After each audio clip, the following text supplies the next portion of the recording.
안녕하십니까. 오늘의 주제는 양자역학입니다. 중2 학생도 들을 수 있는 어떤 콘텐츠를 지향하면서 과학에서 첫 번째로 했던 게 보존역학인데 두 번째가 양자역학입니다. 무려 근데 이거 며칠 동안 조금만 좀 나오다가 오랜만에 나온 김에 뭔가 챌린지 되는 거를 하나 하자.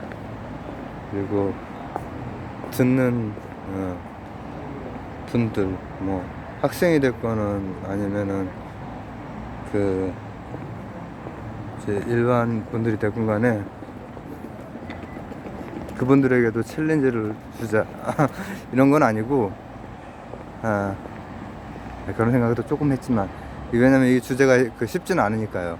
근데 뭐 분명한 거는 제가 지금 이거를 설명을 하는 그 키워드는 원자하고 전자 이 두 개만 가지고 한번 얘기를 진행을 해보려고 합니다. 원자하고 전자. 그리고 지금 이런 주제를 들으실 분들 정도 되면은 중학교 2학년이라고 해도 원자하고 전자 외에 많은 걸 알고 있을 거예요. 저도 국민학교 때 여러 가지 책들을 통해서도 막 이렇게 본 게 있고, 그때도 뭐 쿼크니 뭐니 이런 거 얘기가 있었고 하니까. 그러나 원자하고 전자만 가지고 하고, 대부분 관심 있는 분들은 학생이건 학생이 아니건 알만한 뭐 슈레딩거, 아인슈타인 그런 외에는 거의 얘기 안 나고 한 두어 분 빼놓고는 얘기 안 나올 거고, 핵심이 되는 것을 이제 전자라고 하는 놈 하나만 가지고 양자역학의 이제 가장 큰 특징이라고 할 수 있는 것 두 개 정도를 한번 풀어나가 보려고 합니다. 이거를 그래서 다 듣고 나서 그 두 개를 뭐 어렴풋이나마 이렇게 식별을 좀 할 수 있다 그러면 나중에 좀 도움이 되지 않을까. 왜냐면 현대의 그 문명은 양자역학을 기반으로 하고 있고 100년 전에 게임이 이미 끝났거든요. 아인슈타인이 가장 저도 아인슈타인을 굉장히 좋아하고 하지만 그 반대측의 완승이죠. 근데자 원자하고 전자, 원래 원자라고 하는 거는 그리스 때 데모크리토스가 쪼갤 수 없는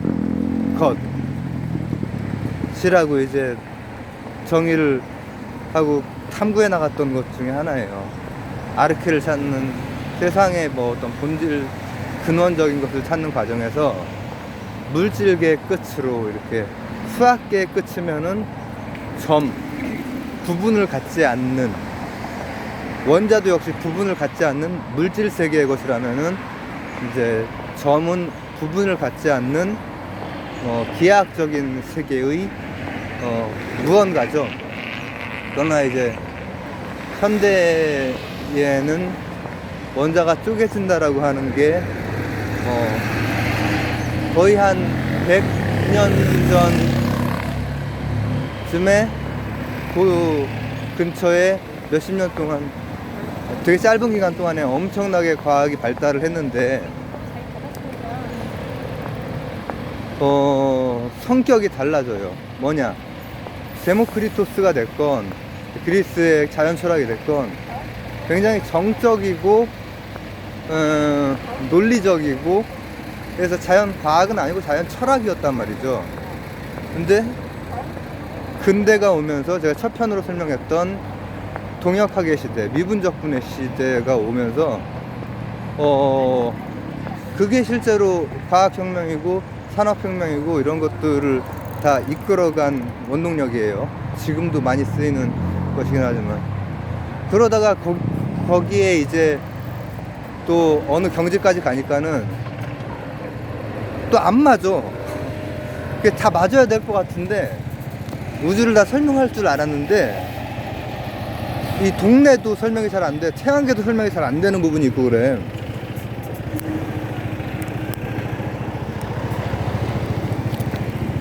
이제 수성의 근일점 같은 거를 제가 예로 들었었는데 안 맞거든. 보편중력, 만유인력으로 배우는 그 유니버셜 그래비티에 안 맞아요. 뿐만 아니라 그때 당시에 이제 자, 어려운 거는 가능하면 뒤로 살짝만 하고, 일단 원자가 플러스랑 마이너스로 나뉜다라고 하는 것이 명확하게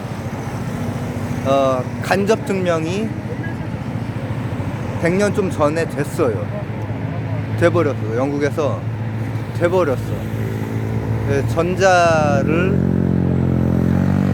그거를 이제 전자 정도는 직접 증명이라고 말하는 물리학자도 있고, 근데 전자를 직접 볼 수는 없습니다. 간접적으로 그 증거를 전자현미경이니 해가지고 이렇게, 전자현미경이 아니라 전자를 보는 어떤 그 현미경 해서 이렇게 나오는 그런 거는 흔적을 보는 거예요. 흔적을. 전자를 절대 못 봐요. 과학기술의 진보 여부랑 관계없이 그렇게 조그만 입자는 절대로 볼 수가 없어요. 우리가 본다라고 하는 관점으로 볼 수는 없어요. 근데 전자가 간접적인 방식으로는 볼 수가 있게 됐어. 중간에 지금까지 동역학은 그래프 하나 그리면은, 여러분 수학 시간에 미분적분 배우기 전에 혹시 배우는 단원들 생각나세요? 미분적분을 배우기 전에 함수의 연속성 이런 거 배우지 않았나?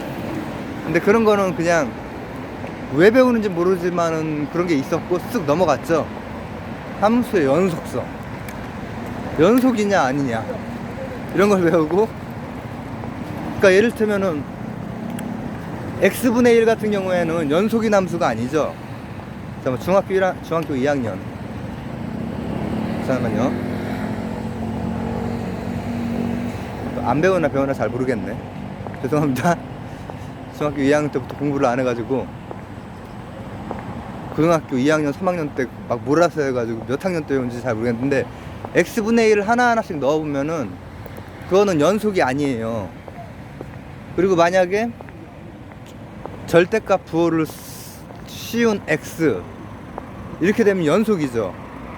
왜냐하면은 이렇게 될 거니까. 함수의 연속성 배우고 나서 그 다음에 연속이지만은 미분이 불가능한 첨점 같은 거, 특이점, 물리학적인 그런 용어에서 어쨌든 미분이 안 되는 지점들이 있거든. 근데 동력학에서는 매끈하게 이어져서 미분까지 되는 그걸 가지고 우리가 이렇게 막 굴러다니는 이런 것들에 대해서 이제 연구를 하고 개발을 하고 해서 이렇게 왔는데, 그럼 이 디지털 세상은 연속이에요, 불연속이에요? 불연속적인 거 가지고 지금 여러분들은 연속적인 느낌을 받는 거죠. 하다 보니까는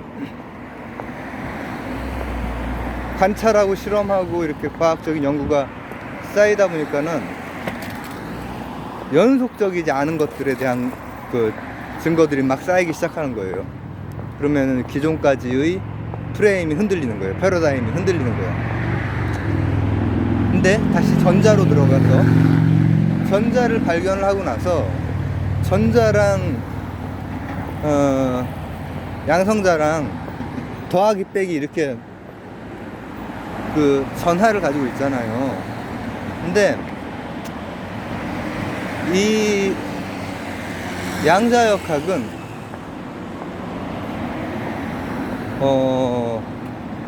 슈레딩거나 하이젠베르그가 이제 대부분 아실 거고, 관심 있는 분들은. 그리고 보어도 교과서에 고등학교 되면 나옵니다. 보어의 모형도. 근데 보어의 모형부터가 질적으로 달라져요. 그 전까지는 조금 나이브해, 더하기 빼기를 나열하거나 아니면 우리가 가지고 있는 작은 세상과 큰 세상의 뭐 인간이 소우주인 것처럼 이렇게 미시와 거시를 비슷하게 묘사하거나 그런 상태에서, 보어는 궤도 비슷하긴 하지만은 특정 영역, 그 다음 그것과 다른 궤도의 특정 영역에만 전자가 존재한다라고 하는, 그러니까 단순히 빙빙 돌고 막 이렇게 그런 모형처럼 보이지만은 전자가 가지고 있는 되게 특이한 성격 하나, 불연 속성 하나를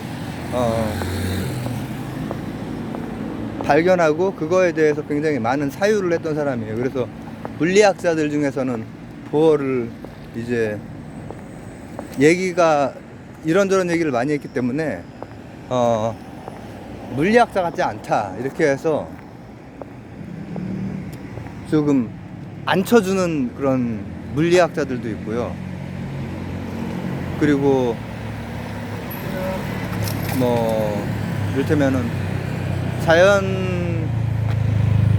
아마 뭐 과학사나 이런 거를 하는 분들이나 이 철학적인 인식론적인 것을 중점적으로 보는 분들은 보어를 되게 크게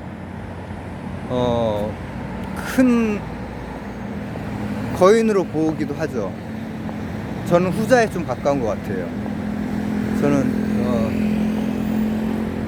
물리학도였지만 보어가 다른 이제 그 뒤에는 훨씬 더 그 보어가 가지고 있는 생각이 더 정교화되고 보편화되고 추상화되면서 아주 일반적인 어떤 이론, 즉 보어가 말하려고 했던 것은 일단은 불연 속성, 거기서부터 시작해서 코펜하겐 해석이라고 하는, 이제 걔네 동네 그렇게 하면 안 되지, 그 선생님의, 그리고 이제 이거 좀 다르다라고 하는 몇 사람들, 젊은 사람들, 아인슈타인과 좀 반대쪽에 서 있던 사람들, 그래서 막 이렇게 그거에 대해서 열띤 토론을 해요. 4번 정도에 걸쳐서. 근데 이제 전자 하나로만 보면은, 전자라고 하는 거는 보어에 와서 질적인 비약을 한번 하고 나서 그 다음부터는 거기에서 이제 뭐 구름 모형이 나오고, 지금은 이제 확률 모형으로 이제 그렇게 하죠.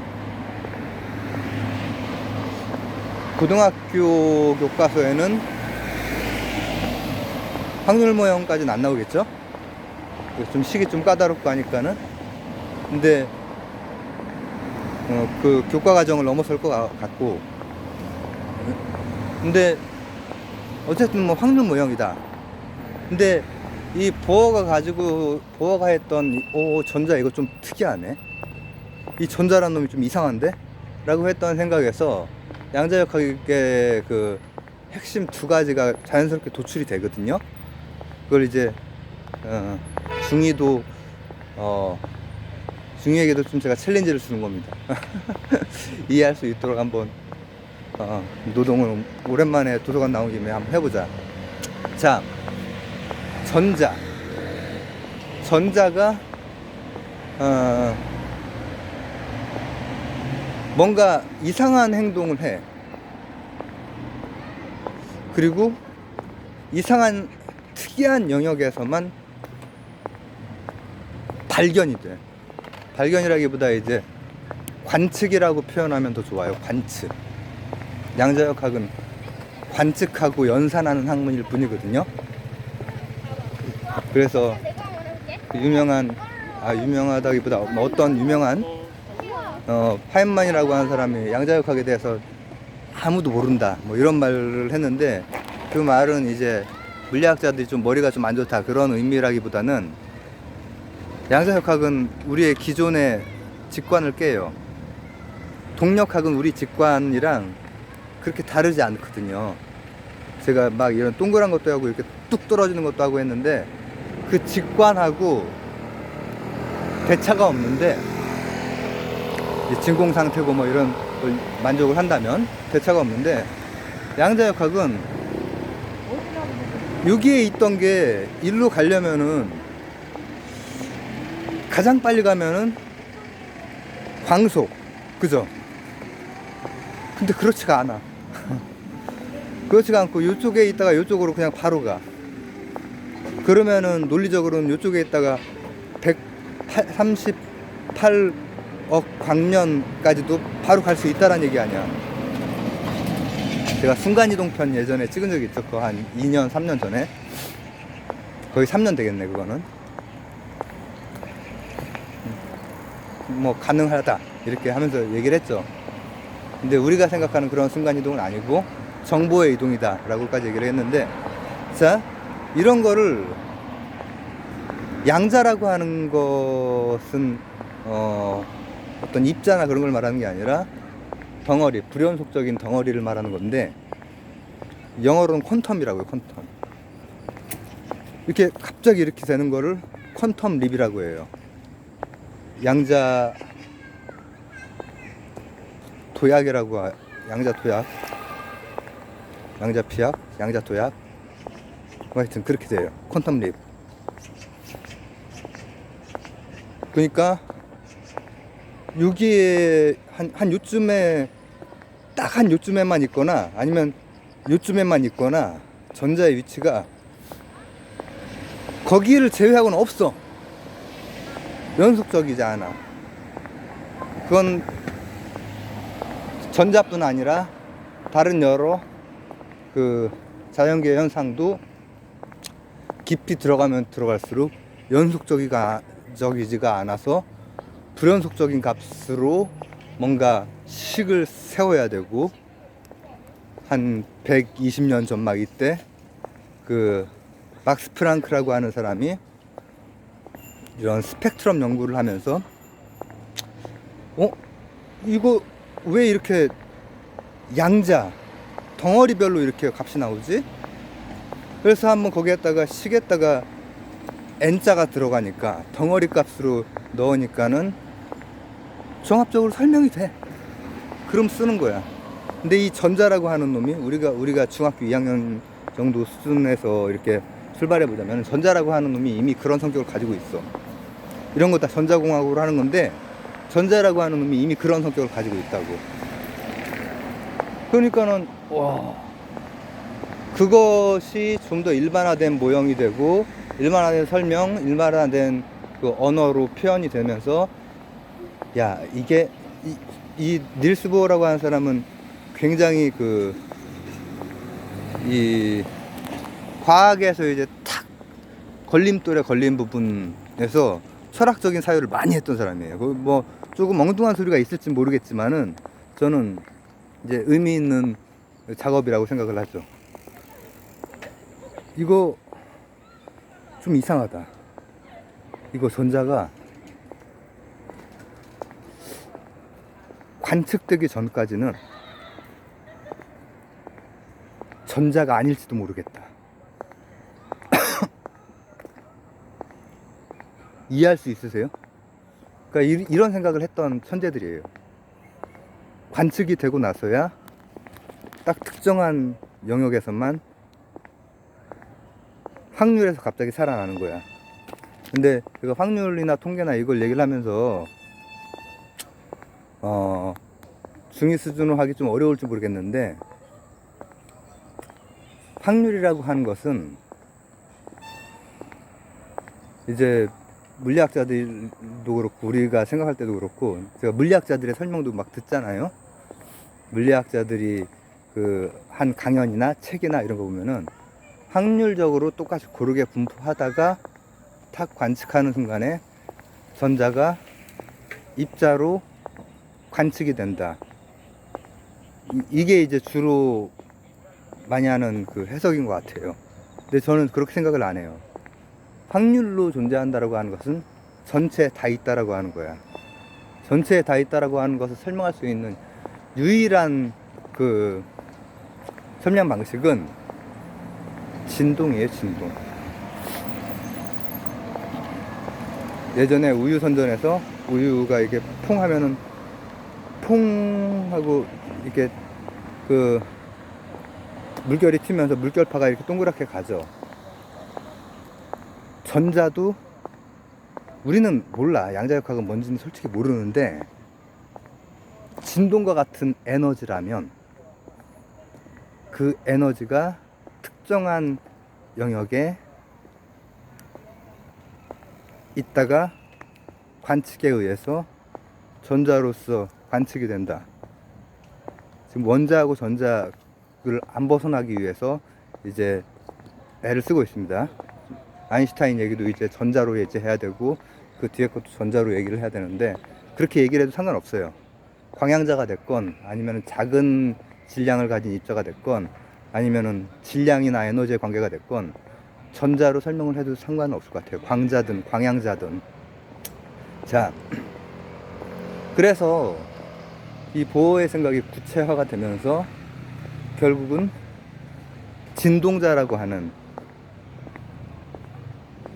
굉장히 추상적인 개념이죠. 근데 그런 추상화 과정, 수학화 과정을 통해서 이제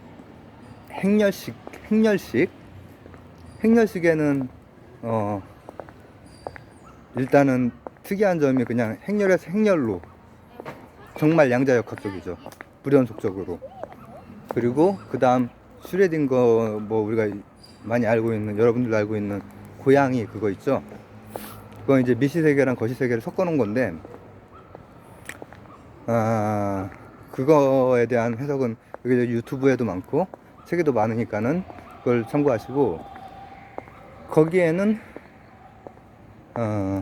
똑같은 그 양자역학의 식이 굳이 당정식으로 안에는 확률이 들어가는 거지. 즉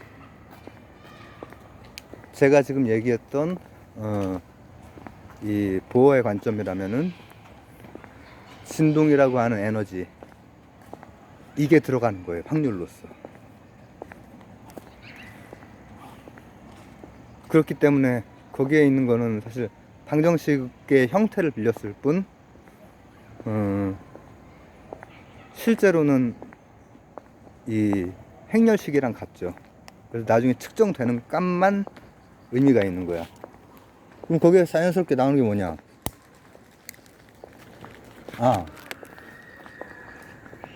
어떤 입자가 우리가 뭐 전자라고 하는 그 입자,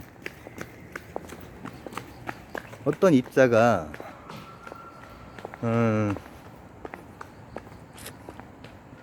좀 우리가 이해하기 힘든 골 때리는 행동을 많이 하는데 실제로 관측상으로는 그렇게 나오는데 환장할 일이지. 퀀텀 립도 하고 또 퀀텀에는 인탱글먼트라고 하는 것도 있거든요. 양자 얽힘. 이제 이런 것들이 모두 그 현대의 과학에도 쓰일 뿐더러 양자 컴퓨터라든지 양자 통신에 이제 그런 것들이 쓰여서 지금 많이 개발이 되고 있고 상당 부분 최근 몇 년 동안도 이제 양자 통신 같은 경우에 이제 되고 있는데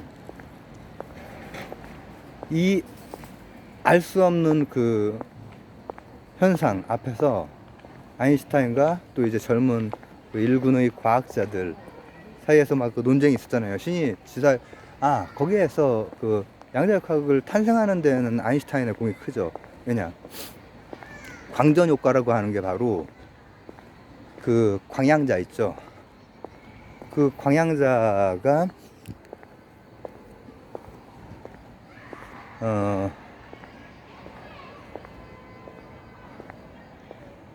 광자가 아니라 광양자잖아요. 광전 효과에서 나오는 광자가 빛이 입자인지 파동인지 입자처럼도 보이고 파동처럼도 보이고 관측 유무에 따라서 그런데 분명한 것은 양자적으로 쏴주면 튀어나온다, 증폭돼서. 이거 가지고 노벨상을 받은 거예요, 아인슈타인이. 그래서 양자역학을 연 사람 중에 한 사람이죠. 가장 거기에 대해서 핏대 높여서 이제 그 반론을 펼쳤지만은, 왜냐하면 그가 보기에 보어의 뭔가 철학적인 뭐 이런 해석이, 코펜하겐 해석이 아니다. 분명히 어딘가에 있는 걸 우리가 관찰한 거지, 확률 뭐 진동자로 있던 거를 관찰한 건 아니다, 이렇게 생각을 했던 거야. 아인슈타인 아시죠? 누군지? 내가 지금 면도 안 하면 아인슈타인 비슷하겠네. 면도를 뭐 오늘 해가지고. 자,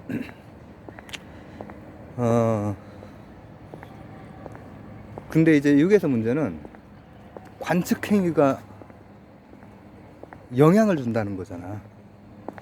관측행위에 의해서, 이 인식하는 거에 의해서 뭔가가 영향을 받는다라는 거잖아요. 이중슬릿 실험도 그렇고 관측에 의해서 영향을 받는다라고 하는 것이 어디로까지 가냐면은, 그때 이제 그 사람들이 서로 설전도 하고 실험도 고안하고 하면서 이제 좀 익숙치 않은 이름은 이제 마지막입니다. 벨이라고 하는 사람이 실험을 하나 고안을 했어. 이 사람은 뭐 이제 그 역사 아시는 분들은 EPR 그 논쟁에서 벨이 뭐 아마도 아인슈타인 쪽을 지지하기 위해서 실험을 한 거야. 아인슈타인은 분명히 이거는 그래도 이제 뉴턴의 세계관을 깬 사람이긴 하지만은, 그래도 신이 주사위 놀이는 안 한다 이거야. 인과율적인 그런 믿음이 있었던 거야. 그렇게 설명할 수 있을 거라고 생각을 했던 거야. 왜냐하면은 그가 했던 상대성 이론 같은 경우에도 그 나름대로의 그 질서가 있고 깔끔하게 한 큐에 갈 수 있는 그런 거 수식인데, 그게 안 된다고 하니까 이제 이걸 내본 거야. 원자하고 전자만 얘기를 하니까, 전자에 우리가 정체는 잘 모르지만 고전역학에서는 위치하고 속도였죠, 중요한 게. 근데 이제는 측정값이지, 측정값 중에서는 스핀 값이라고 하는 게 있어요. 근데 우리는 솔직하게 스핀이 뭔지도 몰라요. 마치 자전하듯 그 네이버나 구글에 보면은 스핀에 대해서 그렇게 나와 있을 텐데, 실제로는 그런 건 아니거든요. 근데 고유값을 가져요. 이거는 이제 전자라고 하는 게 전류, 전기장을 만들 수 있는 것이고, 전기장은 자기장과 함께 가는 거기 때문에 자성과 관련이 있는 어떤 뭐 그런 어떤 값이에요. 스핀 값이라고 하는 게 있어요. 스핀 값은 입자가 어떤 입자이든 간에 딱 양자적인 값으로 떨어져서 있어요. 전자라고 하면 2분의 1 빼기 2분의 1 이렇게 있어요. 그리고 이제 입자들마다 입자가 질량이 큰 거라든지 뭐 이런 것들 보면은 1 빼기 1도 있고 뭐 2 빼기 2도 있고 하긴 해요. 근데 뭘 했냐면은, 아인슈타인을 지지하기 위해서는 어떤 게 들어있냐, 전자 스핀을 그냥 전자라고 할게요. 전자를 이쪽이랑 이쪽이랑 동시에 쏴보내면은 한쪽의 스핀 값 있잖아요. 한쪽의 스핀 값이 오른쪽 거를 관찰을 한다고 생각을 해봐요. 그러면 오른쪽을 관찰을 했을 때 어떤 값이 나올까? 50% 대 50%겠죠? 0.5와 0.5의 확률로 2분의 1과 빼기 2분의 1이 나오겠죠? 근데 그 한 쌍에 얽혀있는 입자가, 그러니까 입자로 치면 두 개죠. 한 쌍.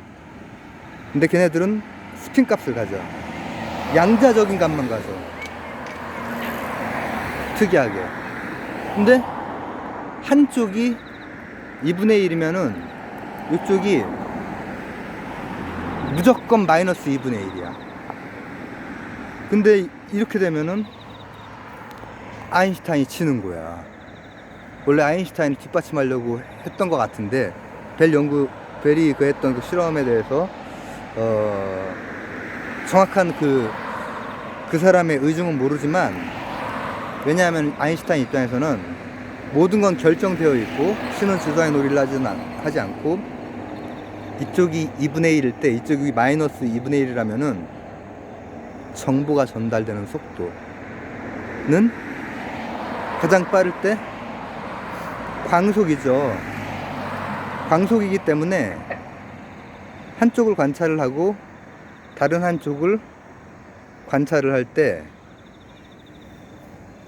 빛의 속도로 정보가 전달되기 전에 관찰하면 아직 정해지면 안 되는 거야, 스핀 값이.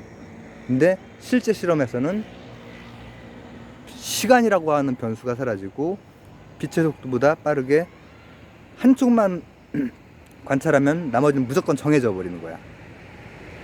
그게 양자 얽힘이에요. 이게 바로 이 진동자에서부터 출발된, 이거 그냥 입자가 되기 전까지는 그냥 파동일 뿐이다. 입자가 되기 전까지는. 그러면 관측이라고 하는 게 철학적으로 실제론, 실체를 관측을 통해서 실제라고 인식을 하는 것 뿐이지 어떤 실제가 없다. 진동자만 있을 뿐이다. 그리고 이제 이 스핀 실험을 통해서 그 말도 안 되는 소리가 참이 되는 거지. 왜냐? 관측을 통해서 나머지 값이 정해져 버리는 거거든. 빛의 속도랑 관계없이. 아인슈타인이 세웠던 그 이제 광전 효과로 그 노벨 물리학상을 받았지만은 특수 일반 상대성 이론을 통해서 그 당대의 영웅이었단 말이에요. 어벤져스 중에서 혼자만 우뚝 서 있었던 사람인데, 근데 실제로는 그래서 어떻게든 그걸 깨려고 뭔가 질서가 있고 우리가 그걸 모르는 것 뿐이다. 근데 실험을 해보니까는 아인슈타인 말대로라면은 광속, 상대성 이론에서는 이제 광속 불변이라고 하는 게 아주 공리 비슷한 거란 말이죠. 근데 정보가 광속보다 빨리 못 전달되겠죠. 이걸로 뭐 정보할 때 광속보다 더 빨리 전달되는 건 아니잖아요. 근데 광속보다 관측, 불연속적인 관측, 시간이라고 하는 변수가 사라지는 양자 얽힘, 이게 한 100년 전쯤이야. 그거는 한 대략적으로 100년 전쯤에 그것 때문에 게임이 끝난 거예요. 아인슈타인이 영웅이고 저도 좋아하고 여러분들도 좋아하지만은 100년 전부터 세상은 양자역학의 세상으로 이미 바뀐 거예요.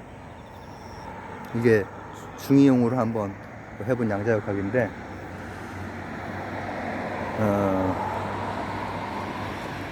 어렵죠? 제가 원자하고 전자만 가지고 이제 하려고 했고, 그리고 핵심은 뭐냐, 전자라고 하는 놈이 있는데 전자에 대해서 이제 그 발견이 100 몇십 년 전에 됐어요. 100년 좀 넘게 전에. 근데 그게 발견되고 나서부터는 기존의 고전역학이 안 먹히는 여러 가지 관측들이 되게 많아지는 거야. 그래서 전자라고 하는 놈이 뭐지? 건포도 같은 놈인가? 아니면은 행성 같은 건가? 항성 주위를 도는, 핵 주위를 도는 항성 같은 건가? 행성 같은 건가? 근데 행성 모형이랑 거의 비슷한 것 같긴 하지만은 보어는 질적으로 다르다 이거야. 뭐냐? 보어에 의하면은 특정한 영역에만 전자가 있어. 그리고 그 영역과 영역은 순간이동을 해버려. 그리고 그거는 아인슈타인도 불확정성의 원리라든지 광전효과로 노벨상을 탄 사람이니까는 그거에 대해서는 다 인정을 해요. 되게 이상한 현상이 일어난다. 이는 MC 스퀘어에서 질량이 에너지가 되잖아요. 그리고 현대물리는 모든 걸 다 에너지로 설명합니다. 에너지의 실체가 뭔지 사실 몰라요. 그러나 에너지로 설명을 해. 에너지 보존이 되고 정합적이면 다 측정 값들이 정합적이면 돼. 근데 그리고 이제 그런 불연속적인 것들을 가지고 우리가 의류에서도 그거 쓰는 거예요. 그 나오는 갑자기 원래는 물질이었는데 에너지화돼서 나온 것들이 그 병원에 있는 우리가 보는 여기가 뭐 신경이 여기가 뭐 안 좋고요 뭐 이렇게 나오는 그 그림들 있죠. 그게 다 에너지 가지고 그린 그림이에요. 뭔가 단파에 그 고에너지를 쏴서 뭐를 알아보는 모든 것들이 그 같은 원리로 하는 거예요. 근데 그건 불연속적이야. 그래서 관측이라고 하는 것 이전까지는 그냥 진동, 파동일 뿐이야. 그래서 슈레딩거의 방정식은 진동 방정식, 파동 방정식인 거예요. 일반적인 이퀘이션이랑 다르게 파동 방정식이고 그 안에 변수로 확률이 들어가 있고, 근데 거기에서 조금 더 나아가면은 그런 방식일 때 관측이라고 하는 것이 실제라고 우리가 느끼는 실제론.